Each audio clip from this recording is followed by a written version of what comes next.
د لوګر د کرنې اوبو لګولو او مالدارۍ ریاست مسؤلینو په وینا د نورو کرنیزو توکو ترڅنګ د لوګر مرکز په ګډون ولسوالۍ کې په سلګونه جریبه ځمکې کې هندواڼې کرل شوي. ورته وخت کې بزګران چې د هندواڼو په روزنه مصروف دي وایي په دې وروستیو کې د اصلاح شوو تخمونو شتون له امله په حاصلاتو کې هم د پام وړ زیاتوالی راغلی او د کرنې اوبو لګولو او مالدارۍ ریاست مسؤلینو څخه په تخنیکي او نورو برخو کې د پاملرنې غوښتونکي شول.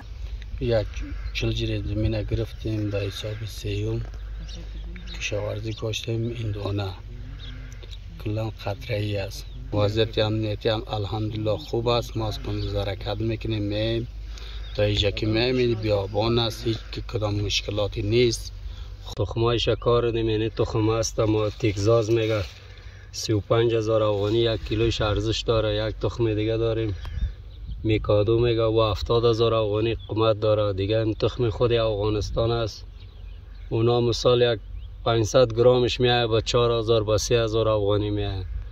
یعنی تو سه بعد تخم ما کار دیم دیگه به امید خدای نتایج رسیدیم تازه. د لوګر د کرنې اوبو لګولو او مالدارۍ ریاست مسؤلین په روان 1404 کال کې په دې ولایت کې د هندواڼو کرکیلي زیاتوالي خبر ورکړ او وايي چې بزګرانو ته د کرنې په برخه کې د دوی له لوري پوهاوی ورکول او له کرنې څخه څارنه د ته برابر کړي ترڅو د خلکو پاملرنه د برخې ته زیاته شي او په دې وروستیو کې د قطره‌ای سیستم جوړیدل هم د اوبو کنټرول او مدیریت کې مهم بولی. لوګر کې د 1403 کال په پرتله باندې 1404 کال کې د دغه بوټي د کښت څخه پراخه شوې ده.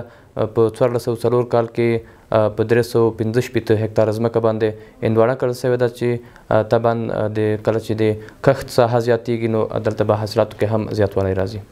د یادولو وړ ده چې په هیواد کې ډاډمن امنیت او د کرنې او مالدارۍ ریاست لخوا له بزګرانو سره همکاري د ته چوپړ برابر کړي ترڅو کرنه د پرمختګ په لور لاړ شي چې دا نه یوازې د خلکو اقتصادي ستونزې حل کوي بلکې د هیواد په صادراتو کې هم د پام وړ مثبت اغیزه له ځانه سره لري.